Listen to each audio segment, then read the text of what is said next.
Vamos a abrir nuestras Biblias en Romanos capítulo 12, versículos 9 y 10. Romanos 12, 9 y 10. Como son solo 2 versículos, lo vamos a leer todos juntos. Si ya lo tienen, vamos a comenzar con el versículo 9. Nos vamos a poner de pie en reverencia a la palabra de Dios. Dice Romanos 12, 9. El amor sea sin fingimiento. Aborreced lo malo, seguid lo bueno, amaos los unos a los otros con amor fraternal, en cuanto a honra, prefiriéndoos los unos a los otros. Padre bendito, gracias Señor. Gracias por tu verdad, gracias por tu palabra, porque no nos has abandonado en nuestra ignorancia y en nuestro rechazo a ti, sino que nos has provisto de salvación y junto con esa salvación, Señor, de conocimiento de ti por medio del Espíritu Santo y por medio de Jesucristo. Y gracias, Señor, porque ese conocimiento no es uno que nos tenga que envanecer, Señor, sino uno que nos conforme a tu voluntad, a la imagen de nuestro Salvador, y a andar no en nuestros preceptos, sino en los tuyos con la ayuda del Espíritu Santo. Padre, que tú nos hables hoy, que tú apuntes, Señor, cada pensamiento, cada palabra, en ese control soberano que tienes de todas las cosas, para que todo lo que hable, Señor, pueda ser dirigido por ti y pueda ser de provecho para nuestras vidas. Y que, Señor, todo lo que aprendamos sea también con tu ayuda puesto por obra para limpiarnos, para santificarnos, para renovarnos, de tal manera que cumplamos con tus propósitos de la forma en la que a ti te agrada. Y Señor, también en una obediencia expedita en los tiempos en los que a ti te complace. Gracias, Señor. Dirígenos, te ruego todo esto en el nombre de tu amado Hijo, nuestro Señor Jesucristo. Amén. Bien, hermanos, pueden tomar sus asientos. Cuando nosotros leemos Romanos 12, 9 y 10, lo que estamos viendo es cómo hemos de ejercer nuestro ministerio, cómo hemos de ministrar. Ese es el contexto en el que se encuentra este pasaje. Recuerda todo lo que hemos estado viendo anteriormente. Les ruego que presentéis vuestros cuerpos en sacrificio vivo, transformaos por medio de la renovación de vuestro entendimiento, no os conforméis a este siglo, ¿no? Luego empezamos a ver pues todas esas instrucciones de cómo nosotros tenemos que servir, cómo nosotros tenemos que santificar nuestro servicio, apartarlo para el Señor. Y veíamos los últimos 2 domingos cómo esos ministerios tienen ciertas características que el Señor espera de cómo los ejercemos. Y nosotros llegamos aquí, ¿sí? Y vemos que lo siguiente que introduce Pablo es el amor. Ahora fíjate lo interesante. Y creo que nos habla eso de la importancia que tiene el amor dentro del ejercicio de los ministerios y dentro de todo lo que es la iglesia, pero específicamente en esto que vamos a ver hoy.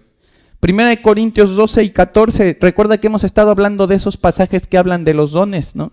Primera de Corintios 12 y 14 tiene en medio de ellos un capítulo dedicado completamente al amor, y Pablo nos introduce con la frase, mas yo os muestro un camino más excelente.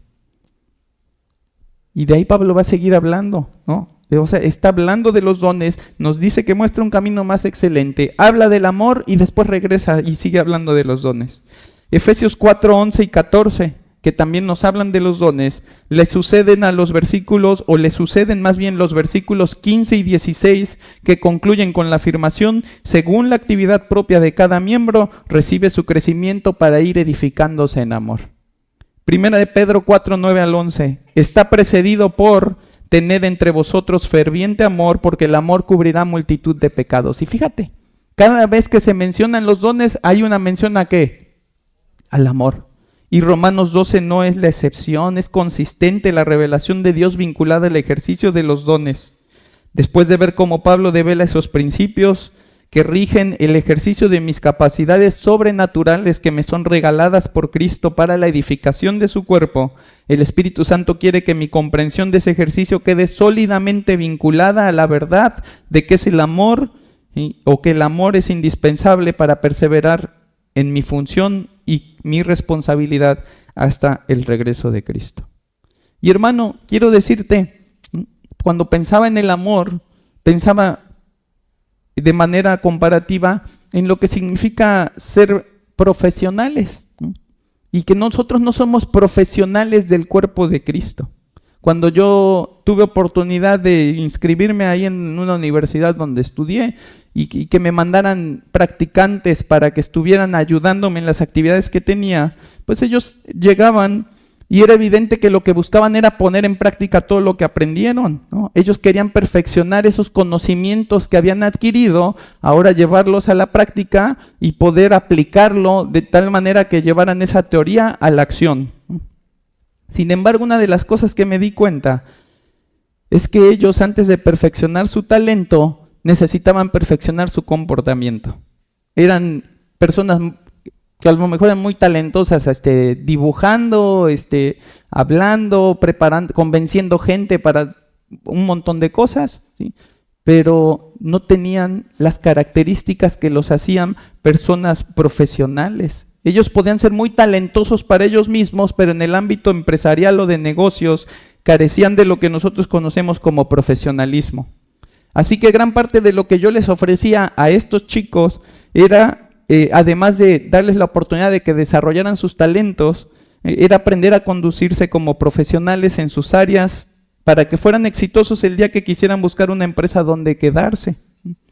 Y ellos iban a aprender durante 4 meses cómo debían dirigirse a sus superiores, cómo debían atender a los clientes, cómo debían presentar la información de forma estructurada para lograr su objetivo, cómo comunicarse cordial y asertivamente para reducir los malentendidos. Y al final de sus prácticas ellos iban como profesionales de su campo laboral y eso les permitía cobrar más por sus servicios a las empresas que ellos aspiraban a entrar. Sin embargo, eso no significa que todos los demás ámbitos de su vida podían o debían actuar profesionalmente. En todos los demás ámbitos de su vida ellos no estaban buscando una transacción económica de te doy mi tiempo, me das tu dinero. Me comprometo contigo en tales horarios, tú me pagas por esos horarios que yo estoy contigo. Yo no les enseñé a actuar profesionalmente en sus familias, en sus noviazgos, con sus amistades. Allí no les iba a servir ser profesionales. Esas cualidades, esas actitudes y esos comportamientos no les permitirían ser mejores hijos, mejores esposos o mejores padres. Ahí, actuar profesionalmente significa actuar por estándares de negocios que aumentan el valor de la persona en el aspecto de los negocios, pero en el aspecto familiar y relacional lo aumentan y lo hacen ser percibido de forma antinatural. ¿Por qué? Porque se alejan del afecto mutuo. Mi esposa no necesita que yo sea un esposo profesional. Mis hijos no necesitan que yo sea un padre profesional. Y la razón de este ejemplo es que creo que muchas veces nos enfocamos tanto en ejercer nuestros ministerios con profesionalismo que se vuelve una actuación frívola y conveniente de algo que en su origen es todo lo opuesto. Servir con mis dones al cuerpo es un ejercicio cálido de amor y un sacrificio a través del uso de mis dones. Ahora, no me malentiendas, no me estoy contradiciendo a lo que enseñé el domingo pasado cuando estábamos hablando de excelencia, porque la excelencia en el cuerpo de Cristo no se trata de aprender a ser un profesional en mi ministración. Yo no vengo contratado por Dios para edificar a la iglesia. Yo no vengo a cambio de una remuneración de cualquier tipo para emplearme de alguna manera para que Dios tenga esa fuerza laboral que Él necesita y al mismo tiempo Él me dé a mí algún tipo de pago espiritual o material, dependiendo de lo que tú estés buscando, ¿no? Y entonces tenemos un contrato vinculante con el Señor de, pues yo sirvo allí, tú te encargas de mí, ¿no? Entonces, no somos contratistas del Dios vivo, somos siervos. De la palabra griega doulos, ¿sí? Entendiendo que así se le llamaban a los esclavos. Somos siervos de Dios vivo. Yo le debo a Él todo y tanto servicio como me pida, porque Él me compró por precio de sangre. Yo me debo a Él y a su pueblo con todo el compromiso que pueda existir en mi vida, porque en mi redención Él se convirtió en mi Señor y yo me convertí en su esclavo. Entonces, hermanos, no somos profesionales del ministerio dentro de la iglesia. Primera de Pedro 2, 20 y 21, ¿sí? Nos dice, pues qué gloria es si pecando sois abofeteados y lo soportáis. O sea, ¿qué dignidad hay en ser castigados y en sufrir por tu pecado? Dice, mas si haciendo lo bueno sufrís y lo soportáis, esto ciertamente es aprobado delante de Dios. Pues para esto fuisteis llamados, porque también Cristo padeció por nosotros, dejándonos ejemplo para que sigáis sus pisadas. Eso no lo hace un profesional. Nadie va al trabajo pensando, pues ni modo, toca sufrir, hay que hacerlo. De hecho es todo lo contrario, ¿no? Ahora hay incluso mucho menos tolerancia en los profesionales para el sufrimiento. No me gusta, me cambio de trabajo. Me subieron la voz, me cambio de trabajo. Fueron injustos, me cambio de trabajo. Las generaciones de antes eran, pues hay que aguantar, hay que aguantar, hay que aguantar. Las de ahora dicen, no tengo que aguantarte nada. Nosotros no somos profesionales en el cuerpo de Cristo. Y muchas veces nuestra actitud es, pues yo vengo a servir a Cristo, pero yo no te tengo que andar aguantando si me pones cara, ¿no? Y ahí es donde empezamos a tornar el servicio al Señor, ¿sí? a los estándares humanos.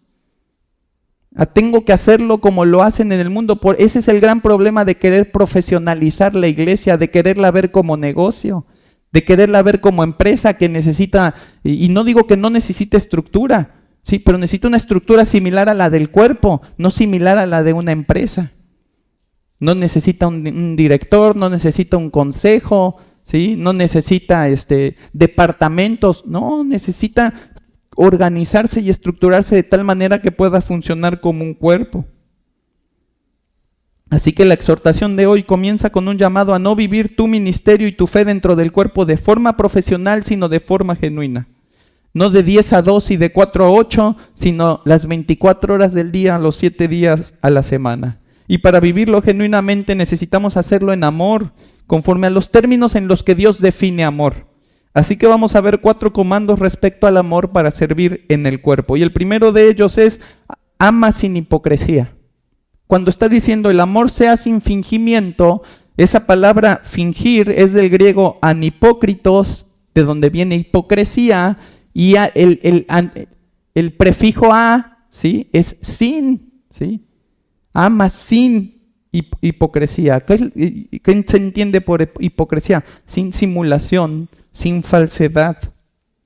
Ahora fíjate, creo que no podemos voltearnos a ver a nosotros para encontrar ese ejemplo. No podemos buscar en nosotros la norma de cómo se ama y cómo se sirve a la iglesia sin hipocresía. Tenemos que voltear a ver a Dios. La autenticidad del amor de Dios hacia nosotros queda demostrada en sus actos. Son las acciones en favor de sus elegidos las que sustentan todas y cada una de sus promesas. Fíjate, por ejemplo, la fidelidad de Dios no es un concepto teórico, sino una verdad práctica.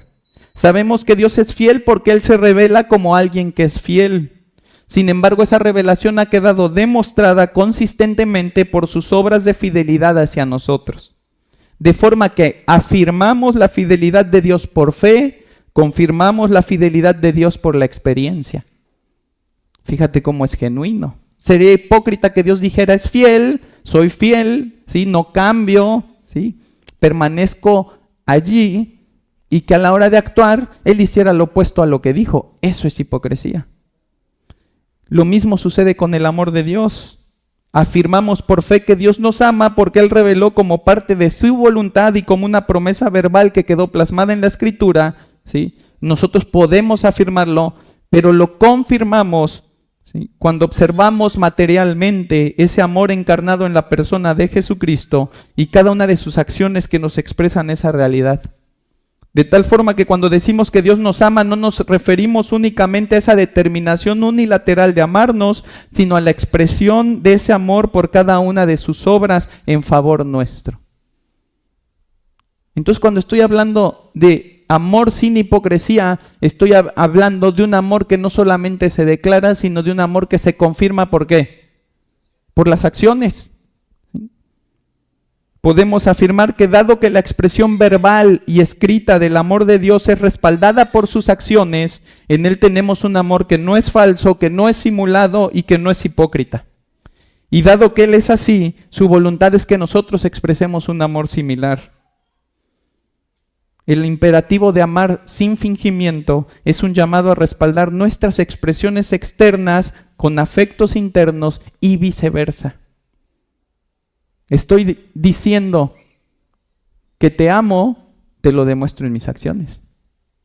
Estoy mostrándote que te amo porque actúo como si te amara, entonces tiene que haber un afecto en mi corazón que respalde eso.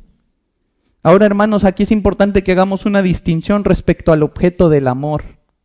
Porque muchos de nosotros amamos el ministerio más de lo que amamos a los hermanos para quienes está dirigido nuestro ministerio. Ahí no nos está diciendo que amemos sin fingimiento tu ministerio. El ministerio no es el objeto de tu amor, son las personas a las que sirven el objeto de ese amor cuando tú ejerces tu ministerio. Amar lo que hago se le llama pasión, ¿sí? Amar a quienes les sirvo, eso se llama amor. Me encanta tanto mi servicio, me encanta cómo ejerzo mis dones, amo las actividades y responsabilidades que me asignaron. Eso es pasión. Ahí no estás amando realmente como Dios quiere que ames. Eso no es a lo que nos está llamando el Señor, no es a que ames tu ministerio sinceramente. Dios no te manda a amar ministerios, Dios nos manda siempre a amar personas. Amar lo que haces más que amar a las personas para quienes lo haces es precisamente una característica del amor fingido.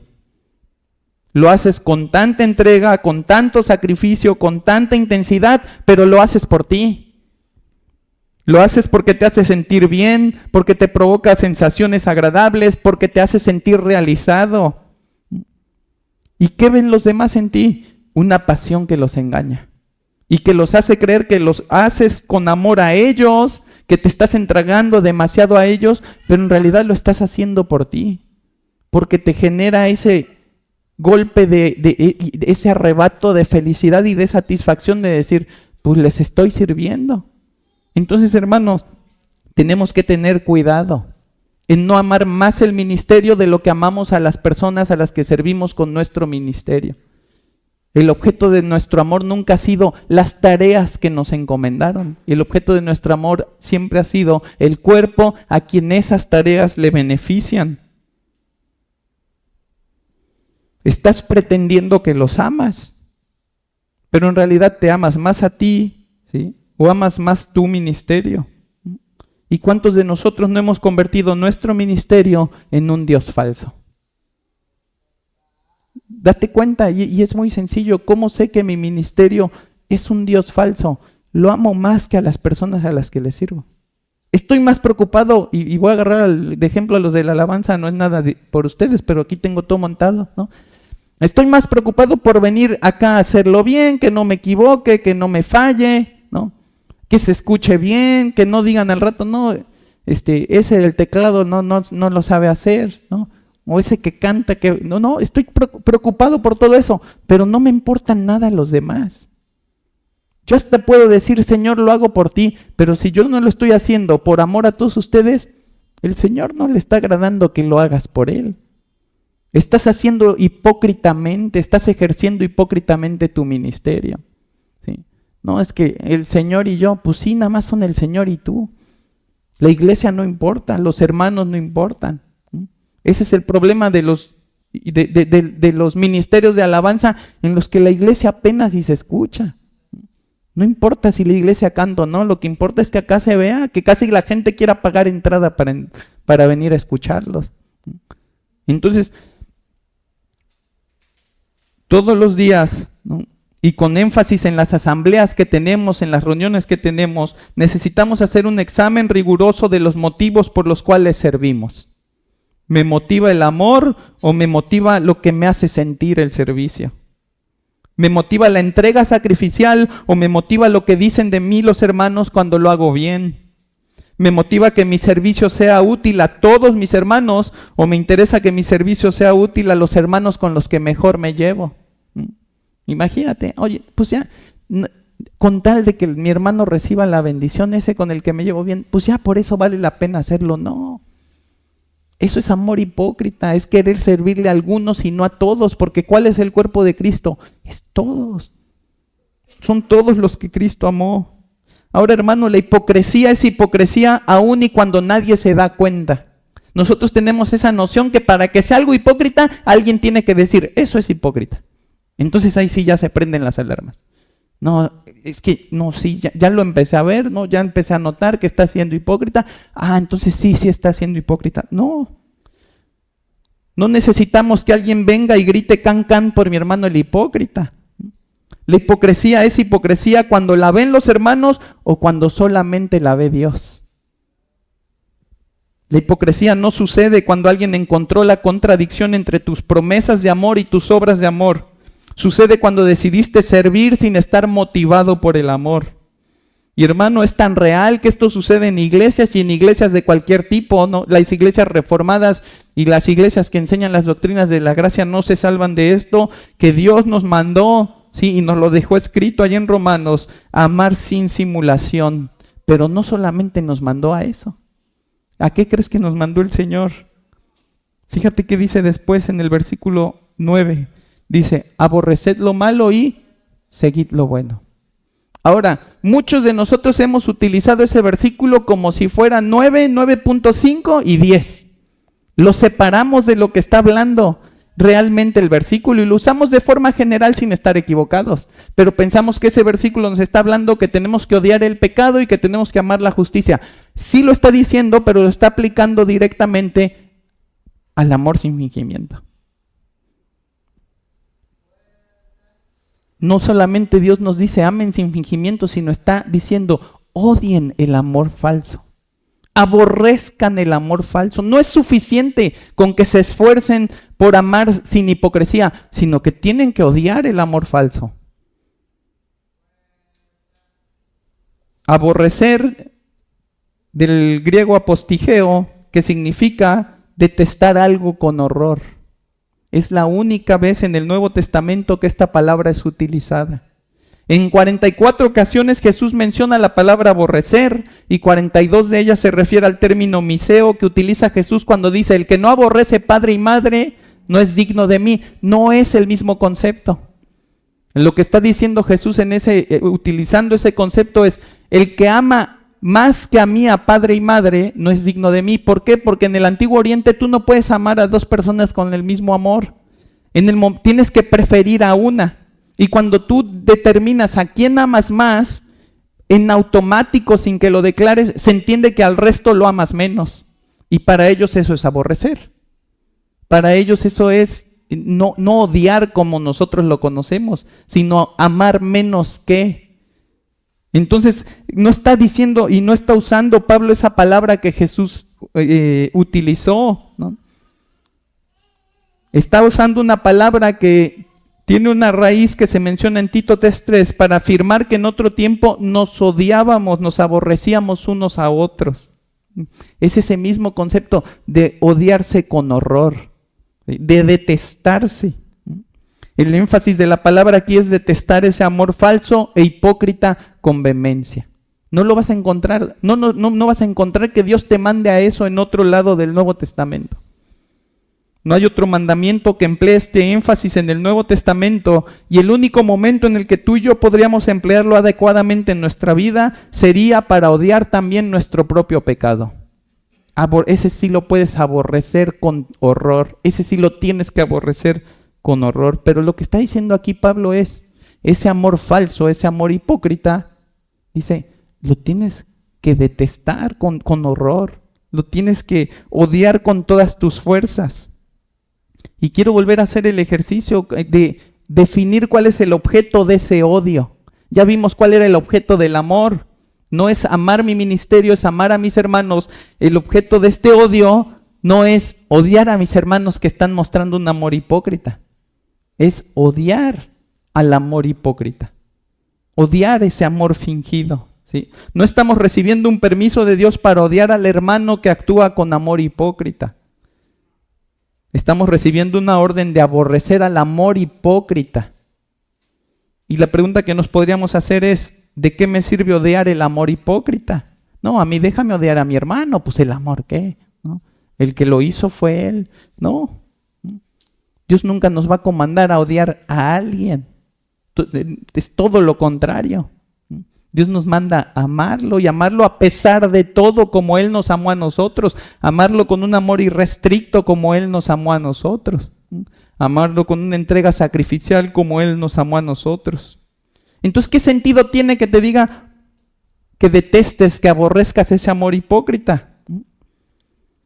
Bueno, pues esta instrucción de detestar con horror el amor hipócrita tiene el sentido alarmante ante lo peligroso y dañino que este amor podría ser para mí. Que viendo yo a otro hermano ejercer sus dones con amor hipócrita, yo sea contagiado de ese mismo mal y entonces me otorgue licencia para ministrar mis dones con esa misma actitud. Por eso Dios quiere que lo aborrezcas. Hermano, no es lo malo no se trata de aborrecer lo que el otro hace, ¿sí? Y ya nunca juntarme con él porque es un enorme pecador. Eso no es aborrecer lo malo. ¿Qué tiene mi hermano que lo haga distinto a mí? El propósito del Señor, más bien, no es el de aborrecer al hermano, sino el de pintarnos una línea clara y precisa, de que aun cuando mi hermano lo haya hecho, y entre paréntesis yo tendré que ocuparme en ese hermano con amor para redarguirlo y para restaurarlo, porque yo no quiero dejarlo seguir en ese amor hipócrita, pero aun aunque él lo haya hecho, eso en lo que cayó lo tengo que aborrecer de tal forma que ni siquiera se me ocurra a mí ofrecerle a Dios un servicio con esas características. Por eso dice, aborrece lo falso, aborrece ese amor fingido. Porque si no lo aborreces, ¿de qué corres riesgo? Yo también lo puedo hacer. Y nos pasa, de repente vimos a alguien que, oye, pues yo veo que canta y pues ni lee la Biblia. ¿Y qué piensa uno? Pues yo también puedo cantar y no leer la Biblia. Oye, yo veo que predica y nunca hace devocional o nunca ora. Oye, pues yo también puedo hasta predicar así. ¿Y qué hacemos?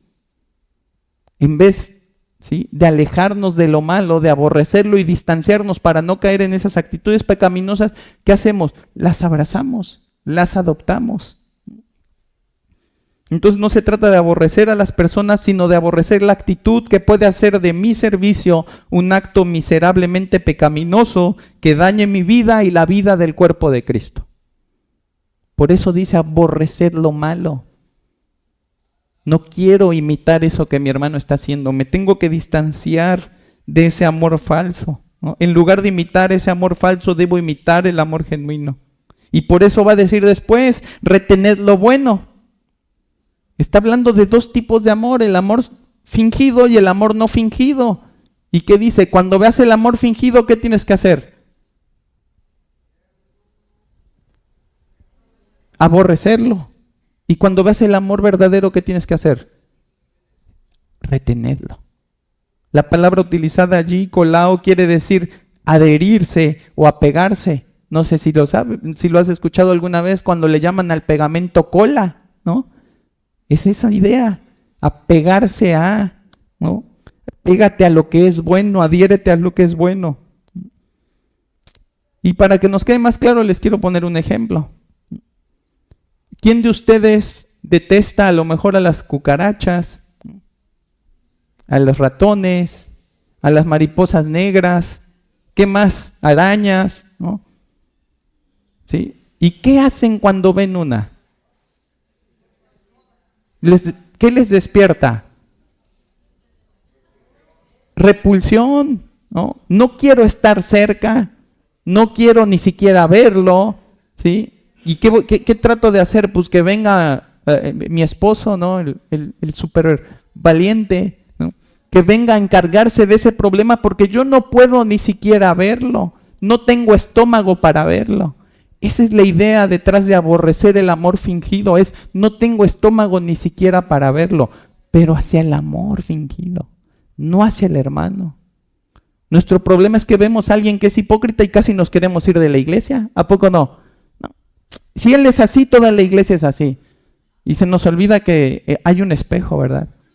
Donde se ve que también todos somos así. Es parte de nuestra naturaleza pecaminosa ser hipócritas. El problema no es que exista la hipocresía, el problema es que aceptemos la hipocresía dentro de la iglesia. Que todos podamos servir hipócritamente y nunca se levante alguien y nunca la palabra nos redarguya de tal manera que podamos decir, así no se sirve al Señor. Esa no es la manera de entregarle tu ministerio y de regresarle a Dios lo que te ha dado a través de tus dones, ¿sí? Darle fruto a Él con un amor fingido e hipócrita. El asunto aquí es, no lo voy a imitar, no lo voy a copiar, no lo puedo aceptar, lo tengo que aborrecer, pero el Señor nos ha dado mecanismos, que es lo que Pablo no habla aquí, sí, pero nos lo enseña de muchas maneras, para tratar con el pecado del amor hipócrita.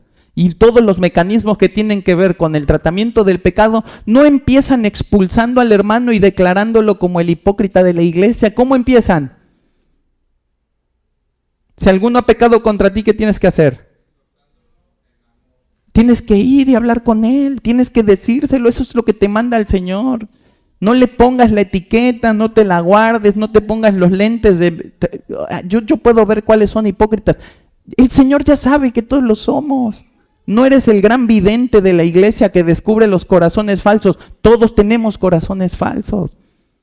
Y el asunto es que tú quieres que todos se corrijan, ¿sí? Que todos actúen perfectamente, y son unas expectativas que no podemos cumplir, que no estamos capacitados para cumplir, porque hay una obra progresiva de Cristo, de Dios y del Espíritu Santo para santificarnos, y que va a hacer que ese amor hipócrita desaparezca. Pero ¿qué tienes que hacer con él? Trabajarlo, tratarlo. Y parte del tratamiento es lo reconozco, la otra parte del tratamiento es no lo tolero, no lo acepto, ¿sí? No lo abrazo, no lo copio, no lo imito, pero después sigue ¿qué? Ir y trabajar en la vida de mi hermano para que su servicio sea un servicio genuino, para que su servicio sea hecho con un valor verdadero. Entonces, así como hacemos con las cucarachas, con los insectos, con lo que sea, eso mismo hay que hacer con el amor fingido. Trata con él de alguna manera que desaparezca de la iglesia, pero no trates de desaparecer al hermano. Ámalo, instrúyelo, entrénalo, acompáñalo, convéncelo, exhórtalo y restáuralo, de forma que su amor falso abandone la iglesia, pero él no. Eso es lo que el Señor nos está diciendo. Nos está diciendo, tu responsabilidad personal es amar sin hipocresía, ¿sí? Pero después, cuando veas que otro lo hace, no lo copies. No lo copies, ocúpate de ello. Y nos va a decir Pablo cómo se ocupa uno de ello. Fíjate el versículo 10. Dice, amaos los unos a los otros con amor fraternal. El amor que menciona Pablo en el versículo 9, ¿sí? Es el amor ágape. Ese versículo, esa es la palabra cuando está diciendo el amor sea sin fingimiento, el ágape sea sin fingimiento. Podemos definir ese amor como el amor puro y natural de Dios, un amor de buena voluntad, un amor benevolente, sin mancha, sin error. Es el amor que recibimos de Cristo y que fluye en nosotros a través de la obra de regeneración.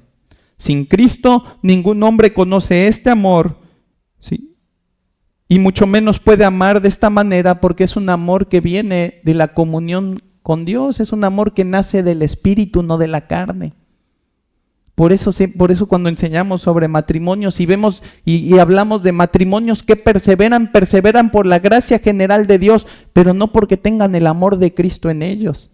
Nunca van a poder ¿sí? Superar a través de su amor carnal, por mucho que duren y tú digas, pues estos cristianos ni duraron, ¿no? Pues ni duraron, pero el Señor los eligió, el Señor les dio de su amor, el Señor les dio de su gracia, y ese amor que tienen en Jesucristo, que en ese momento fue ejercido de forma imperfecta, ¿sí? Que fue, o que incluso pudo no haber sido ni siquiera ejercido, ¿sí? Es un amor distinto al que se tiene el resto del mundo.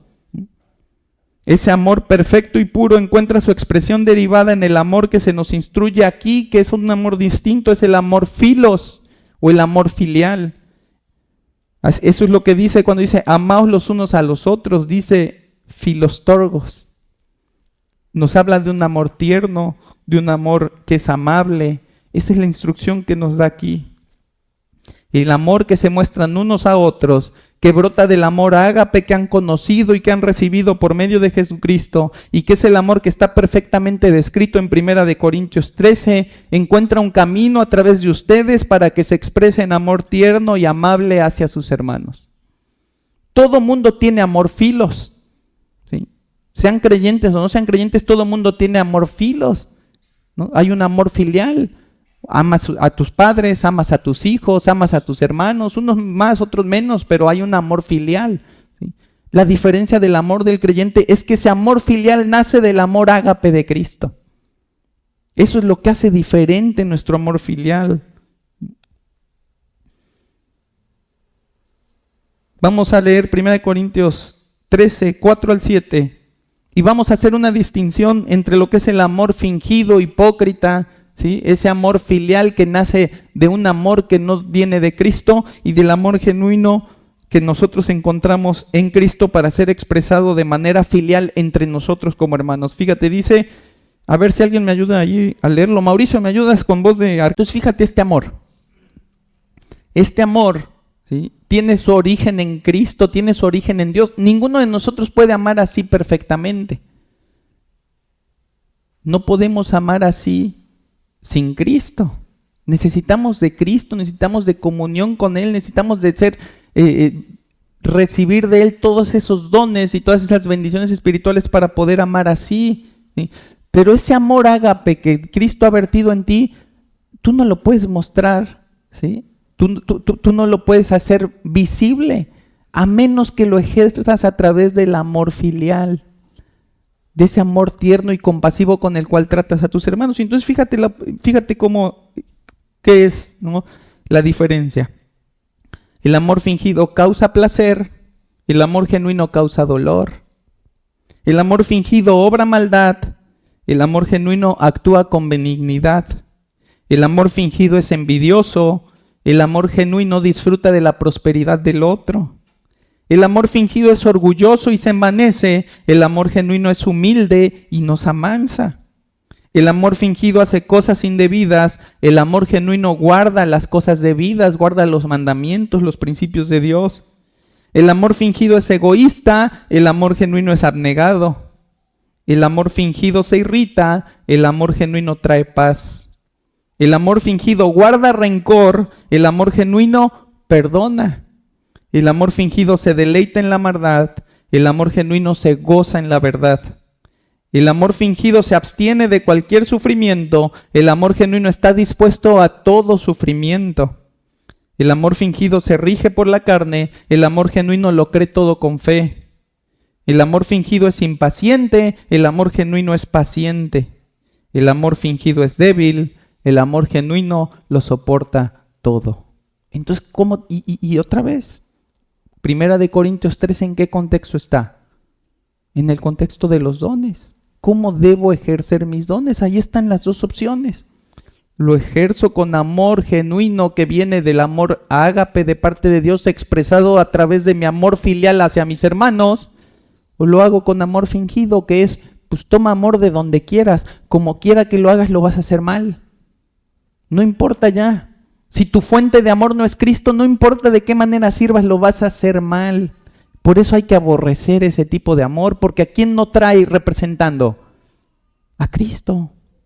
No muestra a Cristo. Si nosotros toleramos ese amor y nos conformamos con ese amor, nos estamos conformando a tener una iglesia que ministra sus dones sin Cristo. Nos estamos conformando a tener una exhibición pobre y miserable, ¿sí?, de cosas que hasta pueden funcionar, pero las cuales no tienen su origen en Cristo. Así que la instrucción aquí es progresar en nuestro amor, abandonando ese amor carnal y pecaminoso y tomando el perfecto amor de Cristo para entregarlo tierna y amablemente a nuestros hermanos. Ese es el amor que hay que retener, ese es el amor bueno, ese es el amor al que hay que apegarse y al que tenemos que imitar. Es el amor que Cristo vino a mostrarnos, son las pisadas que nos dejó impresas para que las sigamos. Es el amor del Padre con el que nos elige, es el amor del Espíritu Santo con el que soporta nuestras debilidades para socorrernos en todo tiempo. Por eso dice Efesios 5, sed pues imitadores de Dios como hijos amados. ¿Y qué tienen que hacer? Andad en amor. Imiten el amor de Dios como hijos que han sido amados, es lo que está diciendo Pablo. Tú ya tienes testimonio de ese amor, ¿sí?, de esa entrega, de ese sacrificio, de ese todo lo soporta, todo lo puede, que no es impaciente, que no es iracundo. Ya tienes ese testimonio de ese amor en ti porque eres un hijo de Dios. Ahora, ¿qué tienes que hacer? Tú andar con ese amor. Dice, andad en amor como también Cristo nos amó y se entregó a sí mismo por nosotros, ofrenda y sacrificio a Dios en olor fragante. Y es también el amor de muchos hombres y mujeres que sin ser perfectos han entendido el precio del llamado a servir y disponen sus vidas con toda determinación para hacer una ofrenda a Dios en sacrificio vivo, que a su vez se convierte en un sacrificio real y afectuoso por sus hermanos de la iglesia local.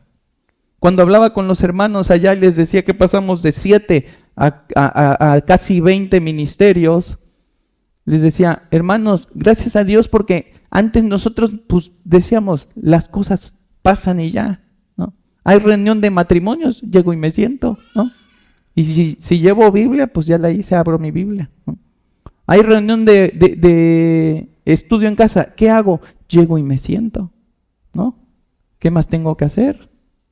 Hay reunión aquí, ¿qué haces? Pues llego y me siento. A lo mejor si el clima está muy frío, pues me quejo del clima, ¿no? Si se siente calor, le digo, ¿no? Se regó algo, le aviso, pero ¿qué hago? Nada. Sucede, y lo decíamos de broma, sucede todo mágicamente en la iglesia, ¿no? No, hermano. Hay hombres que han entendido el sacrificio que hay que hacer. Hay hombres que han decidido que no van a dormir los domingos hasta las 9 y 10 de la mañana, sino que se tienen que parar temprano, se tienen que apurar para estar aquí y poder tener todo listo. Hay maestras que han entendido que los niños necesitan ser enseñados, ser instruidos, ¿sí? Y que también emplean el tiempo de su semana con fidelidad, con amor, para preparar todo lo que esos niños necesitan. Hay hermanos que enseñan y que disponen del tiempo que podrían estar utilizando en otra cosa. ¿Para qué? Para entregarlo sacrificialmente en amor a esta iglesia. Hermano, tienes el ejemplo de Dios para imitar, pero por la gracia de Dios también tienes ejemplos de hermanos aquí dentro de la iglesia, de ese amor sacrificial y entregado que puedes imitar. Es visible. Siempre tiene que ser visible ese amor de Dios en nosotros, y siempre tenemos que ser hombres y mujeres dignos de imitar.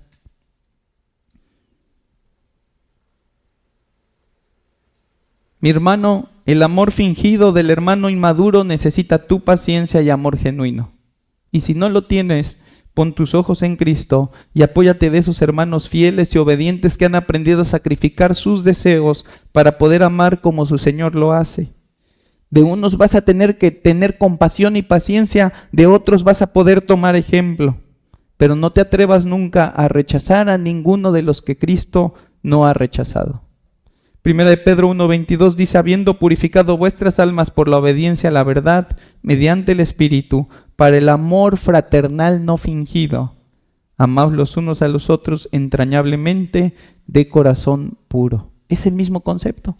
Ese amor entrañable es la palabra que está utilizando aquí. Pero fíjate cómo dice, para el amor fraternal no fingido. El amor fraternal viene por la obediencia a la verdad de la palabra de Dios, que nos purifica por medio del Espíritu Santo, que aplica y aumenta el efecto de esa verdad en ti y en mí. No invoques buenos sentimientos para amar. Aprende y pon por obra la Escritura y el amor surgirá naturalmente. Muchos están preocupados por cómo van a hacer su ministerio.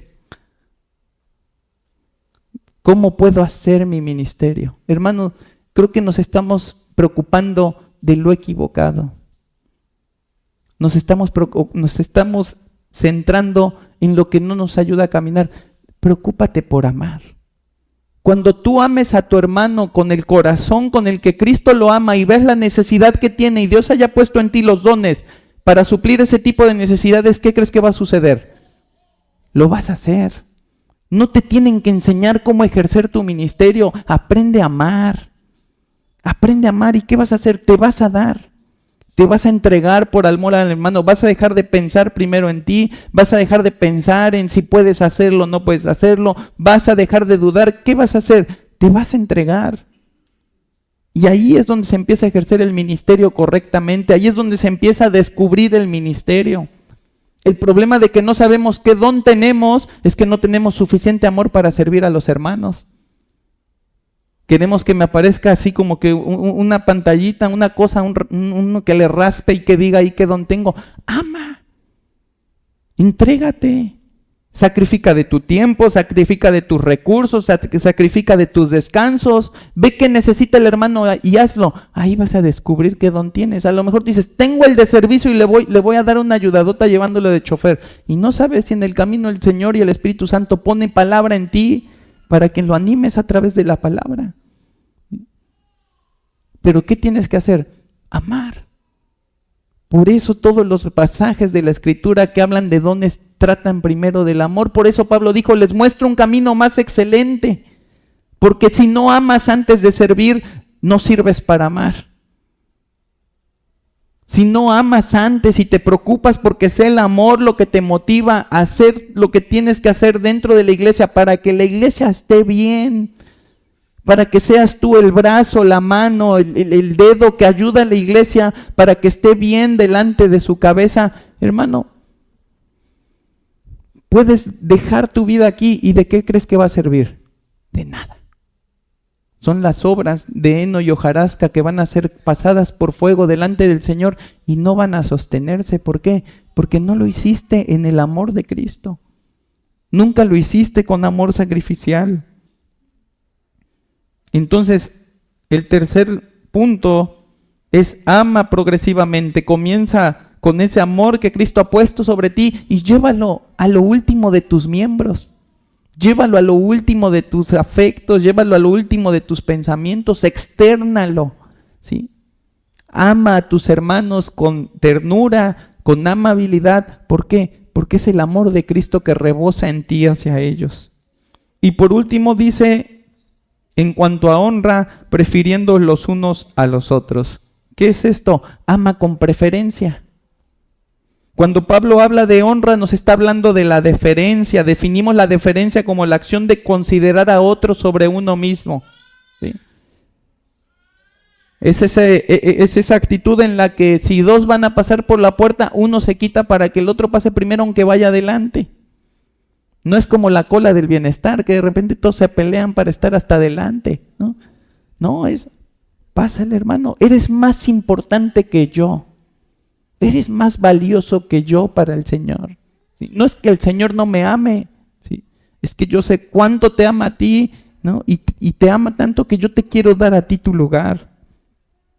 El mandamiento que comunica aquí Pablo es que dado que el amor conduce a la honra, debes buscar primero la honra del hermano sobre la tuya.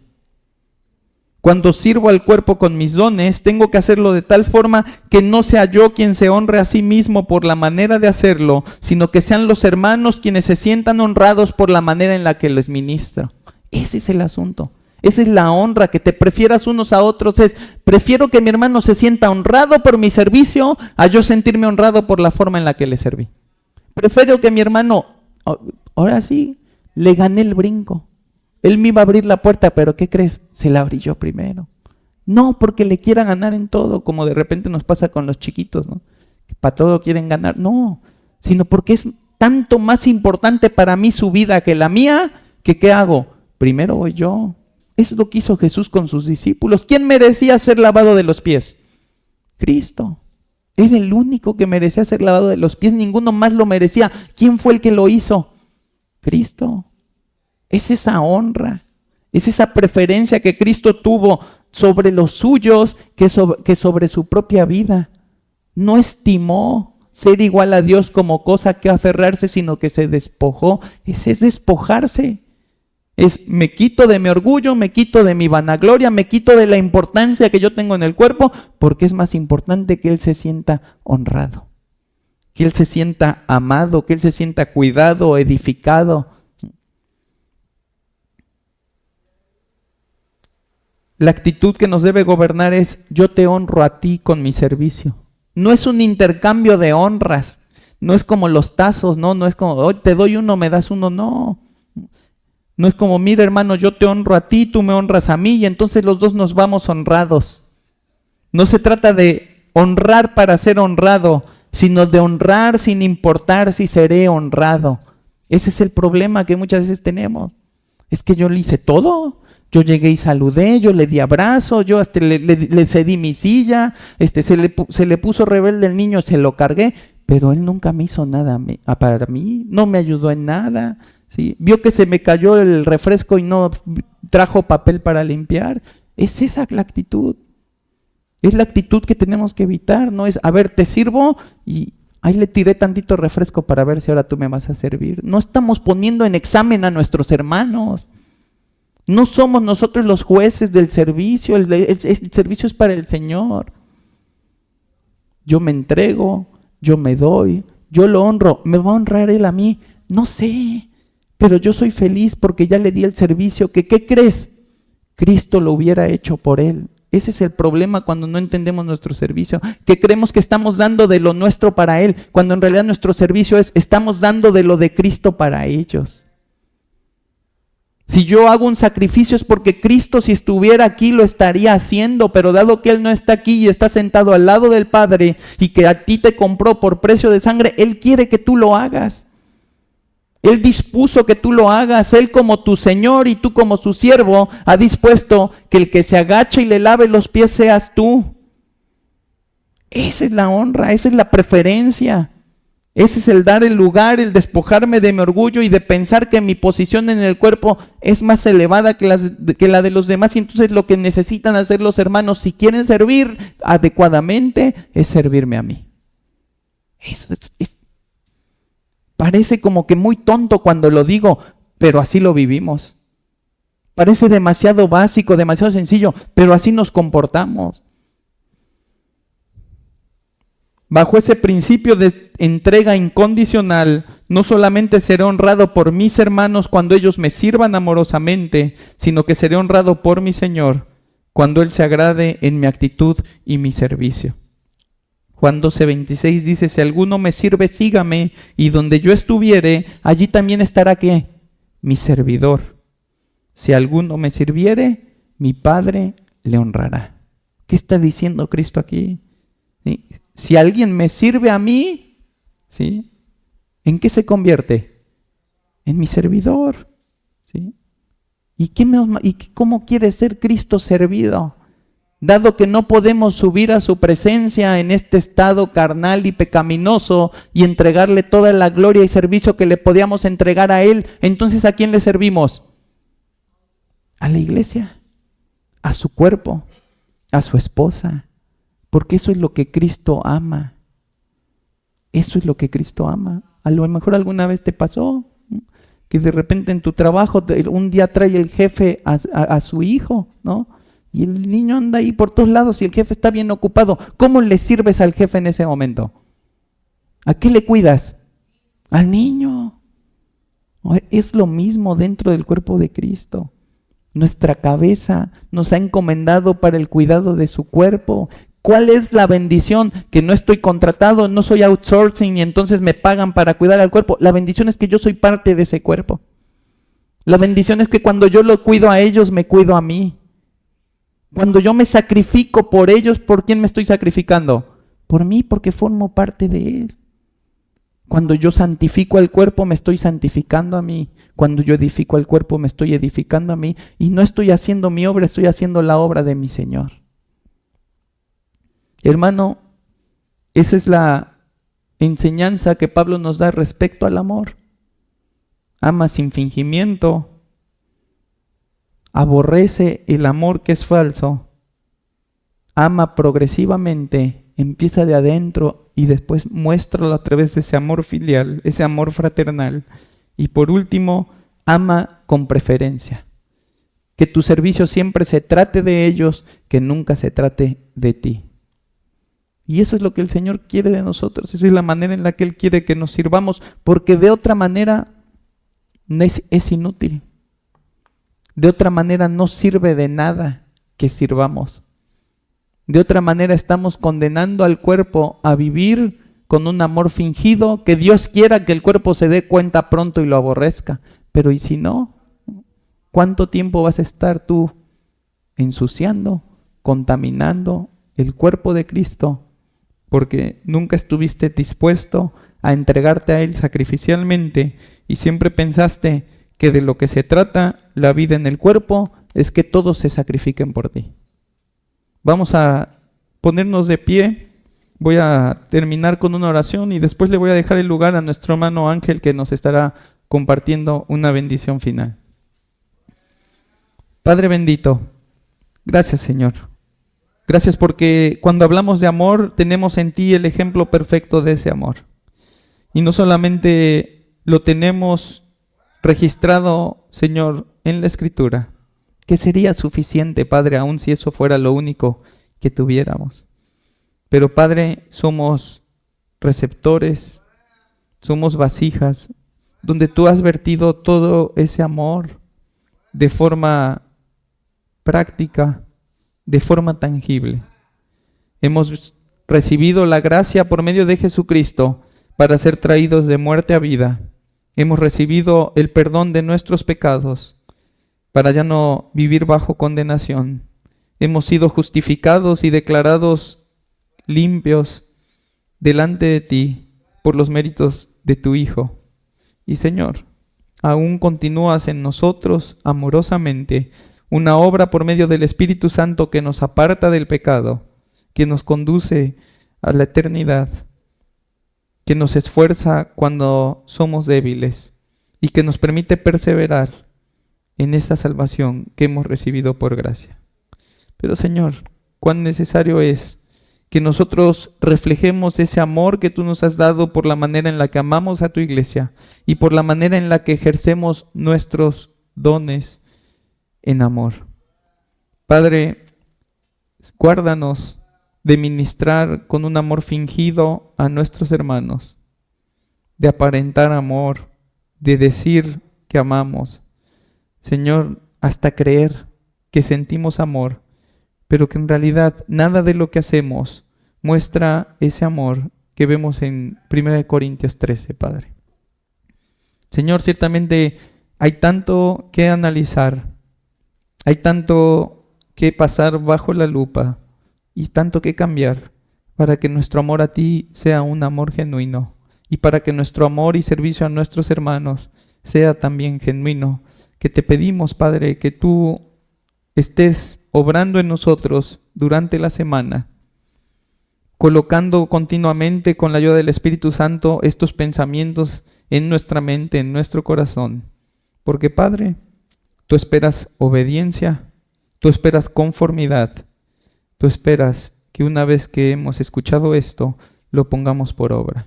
Y Señor, tú sabes las limitaciones que como hombres tenemos para ver cada uno de los corazones. Pero Señor, tú no tienes ninguna limitación. Tú lo ves, lo conoces y Padre, aún deseas ayudarnos en ello para que seamos transformados, renovados y entregados sacrificialmente por amor a ti para el servicio a esta iglesia. Haz esa obra, Señor, en nosotros. Te lo ruego por la gracia que nos has mostrado en nuestro Señor Jesucristo. Amén.